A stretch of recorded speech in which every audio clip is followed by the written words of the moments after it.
Everyone and hope all you doing well. Today I'm making yet another video on very important topic of general knowledge. So this topic is very much important for your exam or as per as your knowledge. Okay तो जैसे कि आप इस picture में देख रहे होंगे चार जेंटलमैन बहुत अच्छी यूनिफॉर्म में खड़े हुए हैं। तो जो तो करंट अफेयर फॉलो करते हैं उन सबको पता चल ही गया होगा कि ये जेंटलमैन कौन है। बाकी जिनको नहीं पता वो प्लीज ये वीडियो अच्छे से देख ले तो उनको पता चल जाएगा। तो जैसे कि फर्स्ट ऑफ ऑल आप इन मतलब पहले पर्सन को देख सकते हैं इनमें यूनिफॉर्म में, वो हमारे आर्मी के चीफ ऑफ आर्मी स्टाफ है मनोज कुमार नरवाने, मनोज मुकुंद नरवाने। और दूसरे जो आपको दिख रहे होंगे नेवी के, ये एडमिरल करमवीर सिंह। ठीक है, तो ये एक तरह से हेड है, सबसे जो चीफ ऑफ आर्मी स्टाफ होता है वो हेड होता है आर्मी का। एंड जो नेवी का वो एडमिरल हेड है वो है करमवीर सिंह। ठीक है, और थर्ड पर्सन बहुत इंपॉर्टेंट है, ये हमारे चीफ ऑफ डिफेंस स्टाफ, जो इंडिया के सबसे पहले चीफ ऑफ डिफेंस स्टाफ है बिपिन, जनरल बिपिन रावत, जो पौड़ी गढ़वाल से आते हैं वो हैं ये।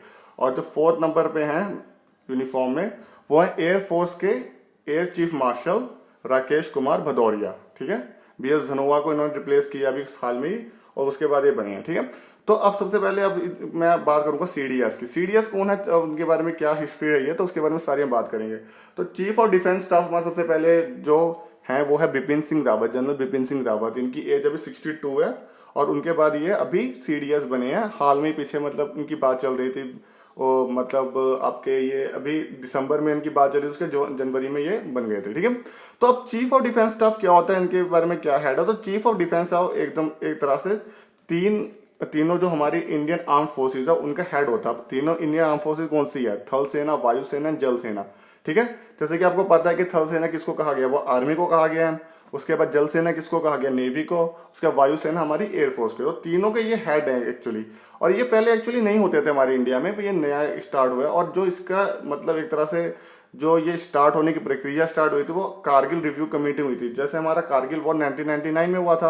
अब उसके बाद ये क्यों स्टार्ट हुआ उसके बारे में बात करेंगे। ठीक है, तो पहले इनके बारे में बात कर लेंगे। जैसे कि एक तरह से head of Indian arm forces आपको याद रखना है। उसके बाद senior most uniformed military advisor है। अब आपको पता है कि हमारे बहुत तरह के एडवाइजर होते हैं हमारे डिफेंस। अगर हम मिनिस्ट्री ऑफ डिफेंस, तो ये हमें समझना मिनिस्ट्री ऑफ डिफेंस कौन हेड करता है, हमारे डिफेंस मिनिस्टर राजनाथ सिंह। उनमें अलग अलग कमेटी बनी हुई है। तो सारे तो उसमें अब यूनिफॉर्म्ड स्टाफ नहीं है, अलग अलग जो उसमें एक तरह से अपनी बात रखते हैं, उनको एडवाइस करते हैं। जो अलग अलग एडवाइजर है वो यूनिफॉर्म्ड नहीं है सारे।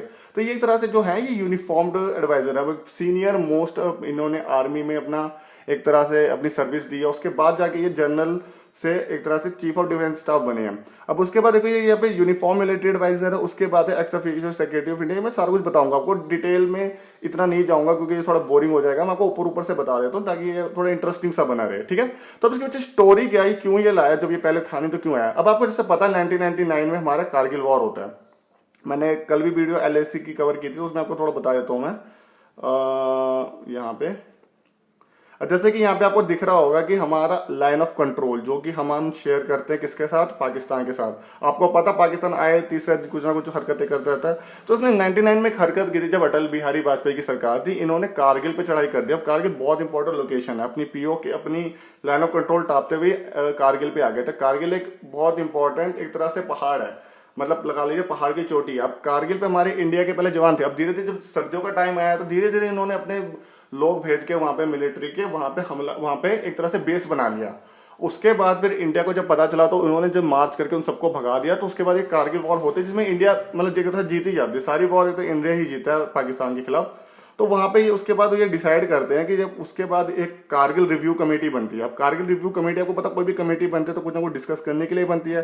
तो कारगिल रिव्यू कमेटी में ये डिस्कस होता है कि हमें एक ऐसा पोस्ट को बनाना पड़ेगा कि जो मतलब उस टाइम, अब जैसे कि आपको पता अलग अलग हमारे डिफेंस फोर्सेज हैं, नेवी अलग है, आर्मी अलग है, एयरफोर्स अलग है।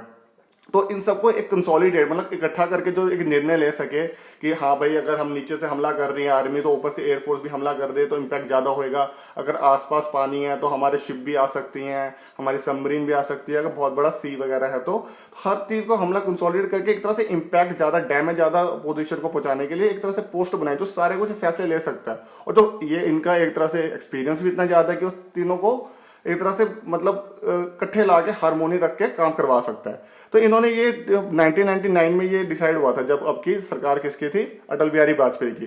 तो उसके बाद फिर अपोजिशन ने इतने समय 20 साल बाद जाके अब ये जाके बनी है।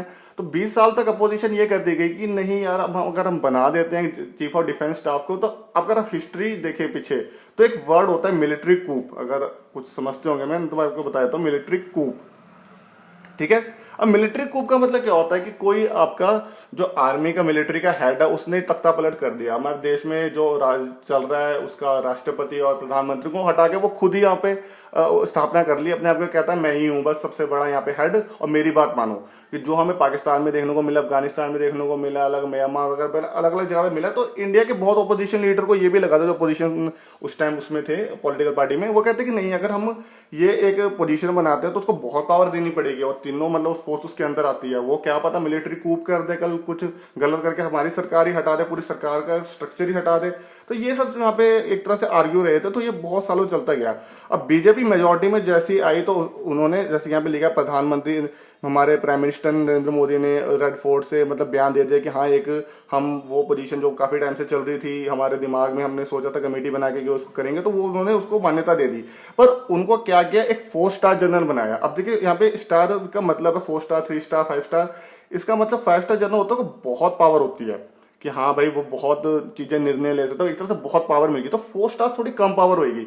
अब 4 स्टार जनरल हर जो आपके हेड हैं, जो अलग अलग आर्मी के हेड हैं, जो अभी आर्मी के हेड हमारे नरवाना जी हैं, उसके बाद नेवी के अपने करमवीर सिंह, उसके बाद राकेश भदौरिया, ये सारे 4 स्टार जनरल। तो इनको इक्वल पार्ट मतलब एक तरह से इक्वल पोजीशन पे ही रख दिया। तो एक तरह से कोई इनमें बड़ा नहीं है कि हाँ जो सारी पावर आ गई। तो ये सब एक चीज है। अब इसके पीछे रीजन आता है कि ये बनाने की जरूरत क्या थी। अब जैसे कि आपको मैंने बताई दिया एक तरह से कि लार्जर इंपैक्ट डालने के लिए, लार्जर डैमेज डालने के लिए हमारे ओपोजिशन को एक आदमी पूरा निर्णय लेगा उसके आर्मी। अभी ये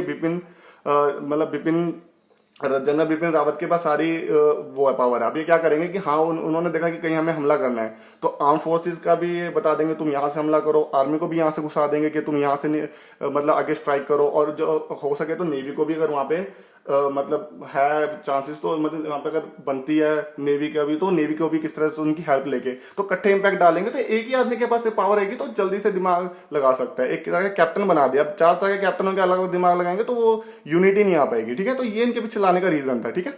अब उसके बाद बात करेंगे हम अलग अलग जो हमारे हेड होते हैं। तो सबसे पहले हम हेड की बात करेंगे, चीफ ऑफ आर्मी स्टाफ। तो आपको सबसे पहले ये मतलब क्वेश्चन ही आता है कि हमारे current chief of army staff कौन हो रहे हैं, या जो पिछले गए हैं उनको रिप्लेस करके कौन आया है, ऐसे ऐसे करके। तो ये सब चीजें क्वेश्चन आते हैं, करंट जो न्यूज चल रही होती है आपको उसको दिमाग में रखनी होती है। तो चीफ ऑफ आर्मी स्टाफ हमारे कौन है, जनरल एम नरवाने, मनोज मुकुंद नरवाने। अब उनके नीचे आपको दिख रहा होगा सिंस 31 दिसंबर 2019 से। उसके बाद यहाँ पे आपको दिख होगा PVSM, AVSM। तो ये अलग अलग मेडल मिले उन्हें होते हैं। मेडल पे भी एक बहुत अच्छी वीडियो बनाऊंगा, मैं अलग अलग मैं आपको गैलेंट्री अवार्ड और पीस टाइम अवार्ड के बारे में बताऊंगा। तो इसमें क्या है, PVSM का होता है जैसे कि प्रति विशिष्ट सेवा मेडल और अति विशिष्ट सेवा मेडल। तो ये सब अलग अलग मेडल हैं, इसके बारे में हम बाद में बात करेंगे, ठीक है। तो बस आपको ये याद रखना है कि चीफ ऑफ आर्मी स्टाफ यहाँ पे हमारे जनरल MM नरवाने हैं, ठीक है। ये अभी हमारे करंट हेड कर रहे हैं आर्मी को, ठीक है। ठीक है, आगे आ जाइए। उसके बाद हमारे आ जाते हैं चीफ ऑफ नेवल स्टाफ, जिनको एडमिरल कहा जाता है, एडमिरल करमबीर सिंह, ठीक है। तो अभी के टाइम में ये यहाँ पे हमारे एडमिरल है, किसके, नेवी के, हमारे जल सेना के, ओके, ठीक है। अब थर्ड हमारे अभी इन्होंने रिप्लेस किया BN ना, उनका वो थोड़ा इस समय ध्यान नहीं आ रहा, सरदार थे बटोनिया, ठीक है, उनका मेरा नाम थोड़ा सा स्किप हो गया। तो उनको अभी इन्होंने किया air chief marshal Rakesh Kumar Bhadauria, ठीक है। तो अब क्या होता है यहाँ पे देखिए, ये एक तरह से हमारे एयर चीफ मार्शल है। अब मैं आपको एक और चीज यहाँ पे बताऊंगा, 1 सेकेंड, ठीक है। अब ये जो हमारे एक तरह से ये अभी हेड हमारे, उसके अलग अलग आपने नाम में पढ़ लिए होंगे, ठीक है। Chief of army staff, chief of naval staff and chief of air staff, ठीक है। तो अब इनके ऊपर भी पोस्ट होती है। हर एक जो आपका यहाँ पे डिफेंस के जो वो है फोर्सेज हैं, उनकी सबसे जो 5 स्टार पोस्ट होते हैं उनका नाम भी अलग होता है। जैसे 5 स्टार पोस्ट अगर मैं आर्मी की बात करूं तो वो होते हैं फील्ड मार्शल। जैसे कि आपको यहाँ पे नाम दिख रहा होगा, सैम मानेकशॉ फील्ड मार्शल है। जो हमारे देश में अभी तक तो आर्मी में 2 ही फील्ड मार्शल हुए हैं। सबसे पहले थे सैम मानेकशॉ और दूसरे है KM करियप्पा, ठीक है। ये है KM करियप्पा। अब फील्ड मार्शल हमारे, field marshal 5 star highest post है। अगर आर्मी में देखो तो सबसे बड़ी पोस्ट फील्ड मार्शल की यही है, ठीक है, उससे बड़ी कोई पोस्ट नहीं है। पर ये अभी आर्मी के टाइम में ये डिसकंटिन्यू कर दिया, एक तरह से ये ऑनररी पोस्ट होगी कि उनको ऑनर देने के लिए पोस्ट होगी, पर ये आर्मी के स्ट्रक्चर से निकाल दिया। तो सबसे बड़ी जो पोस्ट होती है जनरल की ही है अभी फिलहाल, ठीक है।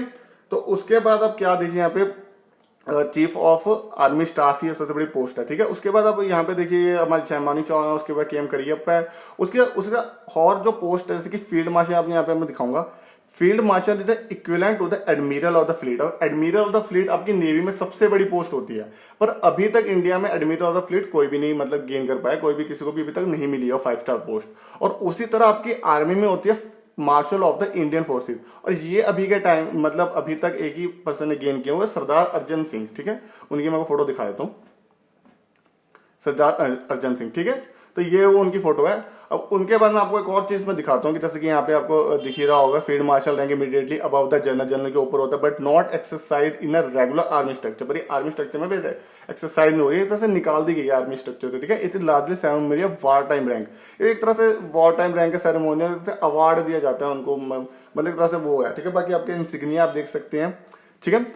बस यही है, इसमें 2 ही पर्सन हमारे सैम मानेकशॉ और आपके KM करियप्पा अभी तक रहे हैं, ठीक है। वैसे सैम मानेकशॉ भी अपने आप में बहुत एक लेजेंडरी इंसान है, उनके बारे में बहुत मतलब तब के 71 की जो बांग्लादेश लिबरेशन वॉर हुई थी तब उसमें उन्होंने बहुत एक तरह से इंदिरा गांधी को हेल्प की थी, बहुत सजेस्ट किया था, मतलब सारा कुछ वही देख रहे थे एक तरह से। तो ये है, ठीक है। अब उसके बाद आपको मैंने बता दिया जो हमारे अभी marshal of the Indian air force हैं वो हमारे सरदार अर्जन सिंह ये हैं, ठीक है। और अभी तक जो आपके एडमिरल ऑफ द जो वो होते हैं एडमिरल ऑफ द फ्लीट, जो हाईएस्ट फील्ड मार्शल की इक्विवेलेंट पोस्ट है और उसी के इक्विवेलेंट पोस्ट की marshal of the Indian air force है, वो अभी एडमिरल ऑफ द फील्ड अभी तक कोई भी नहीं हुआ है हमारे इंडिया में, ठीक है। अब बाकी एक ये मैंने फोटो देख रही थी, अभी सैम मानेकशॉ के ऊपर एक मूवी बन रही है जिसमें विकी कौशल भी एक्ट करने वाले हैं, ठीक है। तो ये भी करंटली बन रही है, ठीक है। अब जब इसके बाद हम उसी बात पे दोबारा आते हैं कि उनका रोल क्या है, इनका CDS बनाने का। CDS जो बनाया है इनको अलग से एक वो दे दिया गया है कि भाई आपने यहाँ पे काम करना है। तो यहाँ पे इनको डिपार्टमेंट ऑफ डिफेंस, जो आपका डिपार्टमेंट ऑफ द डिफेंस है उसके अंदर इनको एक डिपार्टमेंट दे दिया गया, ठीक है, मिनिस्ट्री ऑफ डिफेंस के अंदर, जिनमें ये क्या था, डिपार्टमेंट ऑफ मिलिट्री अफेयर्स को देखेंगे, ठीक है। DMA जिसको कहा जाता है डिपार्टमेंट ऑफ मिलिट्री अफेयर्स। उसमें वो क्या करेंगे, अलग अलग डिपार्टमेंट बने हुए हैं जैसे कि हमारे डिफेंस में, तो वो अलग अलग डिपार्टमेंट क्या करते हैं, अलग चीजों को देखते हैं। डिपार्टमेंट मिलिट्री अफेयर्स क्या देखेगा कि हाँ भाई जैसे कि इसमें अलग चीजें देगा, प्रमोशन में पोस्टिंग ऑफ सीनियर ऑफिसर की, कहाँ सीनियर ऑफिसर को पोस्ट करना, क्योंकि उन्हें पता होता है कि सीनियर ऑफिसर ये पर्टिकुलर बंदा बहुत काम का इस एरिया में, उनको एक्सपीरियंस, तो वो पोस्ट करते हैं। अब वार टाइम में क्या क्या रिजर्व रखना है, एक्सप्लोसिव कितना किसको देना है, डिप्लॉय कहाँ पे क्या डिप्लॉय करना है, कहाँ पे किसको पोस्टिंग पर डिप्लॉय का मतलब होता है किस जगह पे कौन सा शिप भेजना है, किस जगह पे कौन सा एयरक्राफ्ट भेजना है, किस जगह पे कौन सा तोप वगैरह वो जो उनके कैनन्स वगैरह उसको भेजनी है, ठीक है, टैंक वगैरह को भेजना है, कितनी साइज रखने उस एरिया में। तो ये सारी जो मतलब जो इसके निर्णय लेगा वो कौन लेगा, हमारा CDS जनरल बिपिन रावत, ठीक है। उसके बाद अभी फोटो देख रहे होंगे, ये कौन है, हमारे डिफेंस मिनिस्टर राजनाथ सिंह, ठीक है।